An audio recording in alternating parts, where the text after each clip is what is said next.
السلام علیکم ورحمۃ اللہ وبرکاتہ۔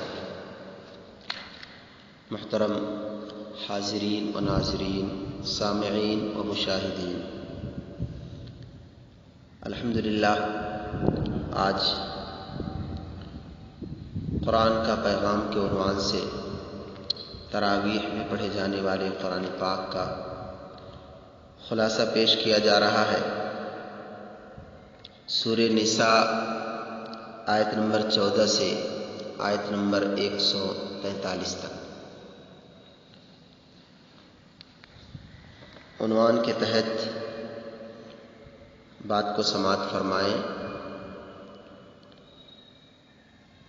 میراث کی تقسیم۔ میراث کی تقسیم واجب ہے، جو صرف مردوں کا حصہ نہیں بلکہ عورتیں بھی اس کی حقدار ہیں۔ میراث کی تقسیم ہر قسم کے مال میں ہوگی۔ وراثت کی تقسیم کے قانون اللہ تعالیٰ کے بنائے ہوئے ہیں۔ اب جو ان کے مطابق مال وراثت کی تقسیم کرے گا، اللہ اس کو جنت میں داخل کرے گا، اور جو ان کی خلاف ورزی کرے گا اس کو جہنم میں داخل کرے گا۔ مہر کی اہمیت۔ مردوں کو حکم دیا گیا ہے کہ بیویوں کا مہر خوش دلی سے ادا کر دو۔ مہر کا ادا کرنا واجب اور ضروری ہے۔ جس طرح دوسرے کا حق خوش دلی کے ساتھ ادا کیا جاتا ہے، اسی طرح عورت کا مہر بھی ادا کرنا چاہیے۔ جو عورتیں شرم کی وجہ سے اپنا مہر معاف کر دیتی ہیں، اس معافی کا اعتبار نہیں، کیونکہ یہ معافی شرم کی وجہ سے ہے، خوش دلی سے نہیں۔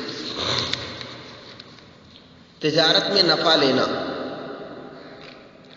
وہ تجارت جو آپس کی رضامندی سے ہو، اس میں نفع لینا جائز ہے، لیکن کسی کا مال ناحق، ظلم اور ہیرا پھیری، دھوکہ دھڑی سے لینا ہرگز جائز نہیں، بلکہ حرام ہے، جس کی سزا جہنم ہے۔ نافرمان بیوی کی اصلاح کا طریقہ۔ اگر بیوی شوہر کی نافرمانی کرے تو شوہر کو چاہیے کہ سب سے پہلے اس کو نرمی سے سمجھائے۔ اگر وہ سمجھانے کے باوجود باز نہ آئے تو دوسرا درجہ یہ ہے کہ اس کے ساتھ نہ سوئے، تاکہ وہ اس علیحدگی سے شوہر کی ناراضگی کا احساس کر کے اپنے رویے پر شرمندہ ہو، لیکن صرف بستر الگ ہو، کمرہ الگ نہ ہو۔ اگر اب بھی باز نہ آئے تو تیسرا درجہ یہ ہے کہ تم ان کو اتنا معمولی مار سکتے ہو جس سے ان کے بدن پر چوٹ کا نشان نہ آئے، اور چہرے پر مارنا تو کسی صورت میں جائز ہی نہیں۔ ان تینوں طریقوں میں کسی طریقے سے وہ شوہر کی بات ماننے لگے تو اب شوہر کو چاہیے کہ چھوٹی موٹی کوتاہیوں کو نظر انداز کرے اور عفو درگزر سے کام لے۔ غیر اختیاری چیزوں کی تمنا نہ کرے۔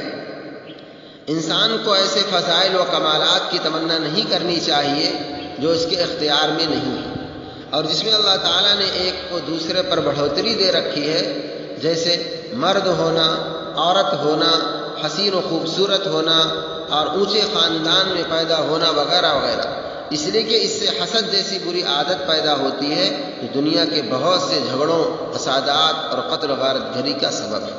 اللہ نے جس حال میں رکھا ہے اور اللہ نے جو چیزیں مرحمت فرمائی ہیں، جو انعامات عطا فرمائے ہیں، اس پر قناعت کے ساتھ اللہ تبارک و تعالیٰ کی رضا اور اللہ تبارک و تعالیٰ کی خوشنودی کے ساتھ زندگی گزارنی چاہیے۔ پانی نہ ملنے کی صورت میں تیمم کا حکم۔ اگر چھوٹی یا بڑی ناپاکی کی وجہ سے غسل یا وضو کرنے کی ضرورت پیش آ جائے اور پانی نہ ملے تو تیمم کر لو، اور تیمم کا طریقہ یہ ہے کہ پاک زمین پر ہاتھ مار کر ایک مرتبہ منہ پر پھیر لو اور دوسری مرتبہ ہاتھ مار کر کہنیوں سمیت ہاتھوں پر پھیر لو۔ امانت ادا کرنے کا حکم۔ اگر تمہارے پاس کوئی امانت رکھی جائے تو حفاظت کے ساتھ وہ امانت اس کے مالک تک پہنچانا ضروری ہے، لیکن امانت صرف مال کو صحیح ڈھنگ سے مالک کو واپس کر دینے کا ہی نام نہیں، بلکہ اس کی بہت سی قسمیں ہیں۔ مثلا کسی نے آپ سے اپنا کوئی راز بتایا، وہ اس کی امانت ہے۔ بغیر اس کی اجازت کے کسی دوسرے کو بتانا خیانت ہے۔ اور ناجائز۔ اللہ اور اس کے رسول کی اطاعت کا انعام، جو اللہ اور اس کے رسول کی اطاعت کرتے ہیں اور ان چیزوں پر عمل کرتے ہیں جن کا اللہ اور اس کے رسول نے حکم دیا ہے، اور جن چیزوں سے منع کیا ہے ان سے دور رہتے ہیں، تو عمل کے اعتبار سے جنت میں ان کے مختلف درجات ہوں گے۔ اول درجے کے لوگوں کو نبیوں کے ساتھ، دوسرے درجے والوں کو صدیقین کے ساتھ، اور تیسرے درجے والوں کو شہیدوں کے ساتھ، اور چوتھے درجے والوں کو صالحین کے ساتھ جنت میں جگہ ملے گی۔ لیکن درجوں کے فرق کے باوجود ایک دوسرے سے ملنے کا موقع ملے گا۔ نعمت اللہ کے فضل سے اور سزا اپنے برے عمل کی وجہ سے۔ انسان کو جو بھی نعمت ملتی ہے وہ اس کے حق کی وجہ سے نہیں بلکہ محض اللہ کے فضل سے ملتی ہے۔ انسان چاہے اللہ تعالیٰ کی کتنی ہی عبادت کرے، اس کی وجہ سے وہ نعمت کا مستحق نہیں بن سکتا، اس لیے کہ عبادت کی توفیق بھی اللہ تعالیٰ ہی کی طرف سے ہے، اور اگر کوئی مصیبت پہنچتی ہے تو وہ خود انسان کے اپنے برے اعمال کی وجہ سے پہنچتی ہے۔ ہر انسان کو موت کا مزہ چکھنا ہے۔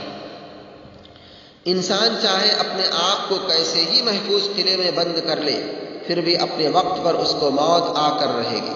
جب موت کا آنا یقینی ہے اور ایک دن دنیا چھوڑ کر جانا ضروری ہے اور آخرت کی زندگی ہمیشہ کی زندگی ہے، تو کیوں نہ ہم اس کے لیے زیادہ سے زیادہ تیاری کریں تاکہ ہمیں حسرت و افسوس نہ کرنا پڑے۔ سفارش کرنا، جو شخص کسی کا حق دلوانے اور جائز کام کے لیے سفارش کرے گا تو اللہ تعالیٰ اس کو اجر و ثواب عطا فرمائے گا، اور اگر ناجائز کام کے لیے یا رشوت لے کر سفارش کرے گا تو سخت گنہگار ہوگا اور عذاب کا بھی مستحق ہوگا۔ سلام و جواب کے آداب، جب کوئی مسلمان دوسرے مسلمان کو سلام کرے تو اس کے ذمے جواب دینا واجب ہے۔ اگر کسی شرعی عذر کے بغیر جواب نہ دیا تو گنہگار ہوگا۔ البتہ جواب دینے میں دو باتوں کا اختیار ہے، ایک تو یہ کہ جن الفاظ سے سلام کیا گیا ہے ان سے بہتر الفاظ میں جواب دیا جائے، دوسرے یہ کہ انہی الفاظ میں جواب دیا جائے جو سلام کرنے والے نے استعمال کیے ہیں۔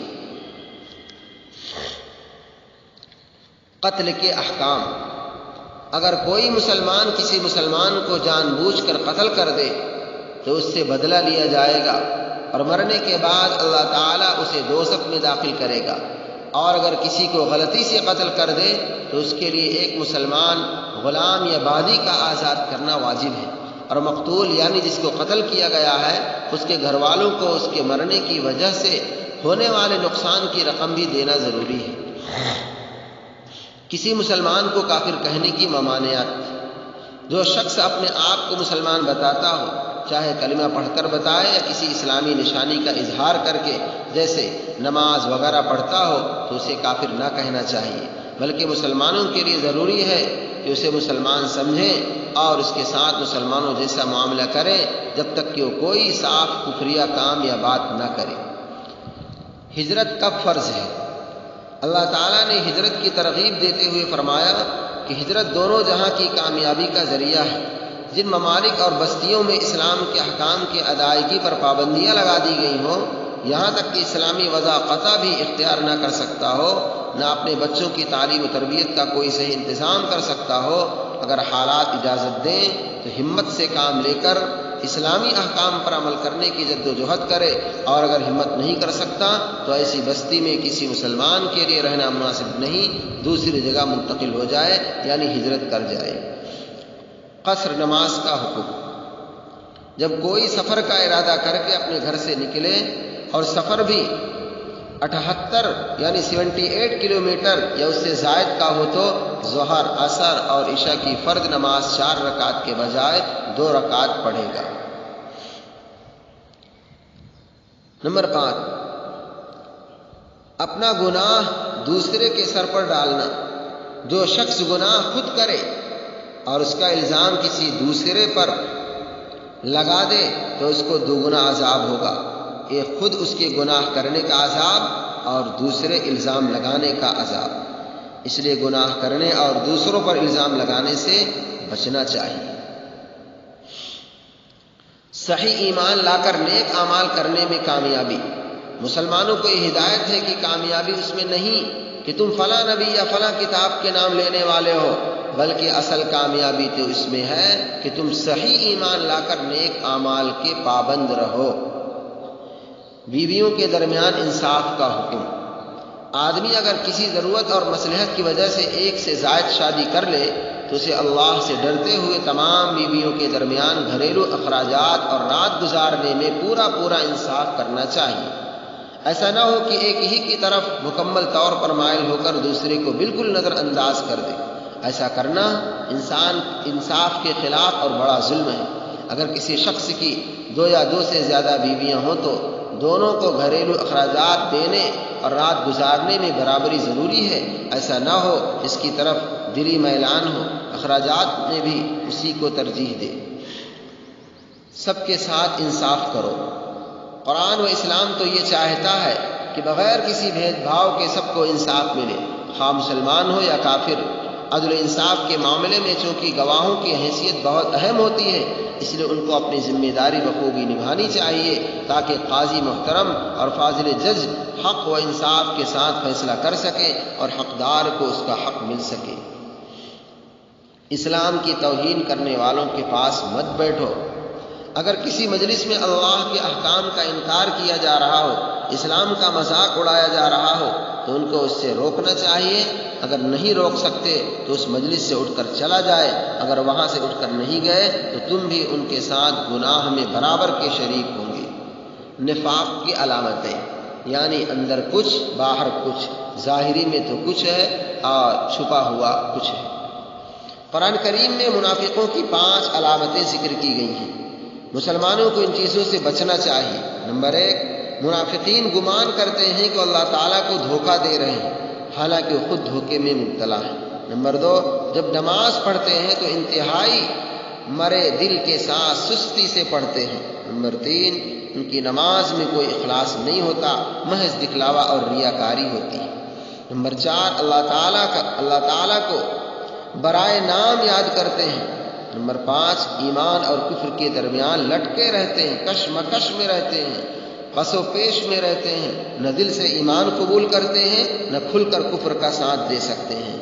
لہذا اللہ تبارک و تعالیٰ سے دعا ہے، اللہ تبارک و تعالیٰ ہم تمام مشاہدین اور سامعین کو ان تمام باتوں کو صحیح طور پر سمجھنے اور ہم سب کو قرآن پاک کی ان تمام باتوں پر عمل کرنے کی توفیق نصیب فرمائے، اور رمضان مبارک کی قدردانی کرنے اور اس میں زیادہ سے زیادہ نیک اعمال کرنے کی توفیق نصیب فرمائے۔ آمین۔ وما علینا الا البلاغ۔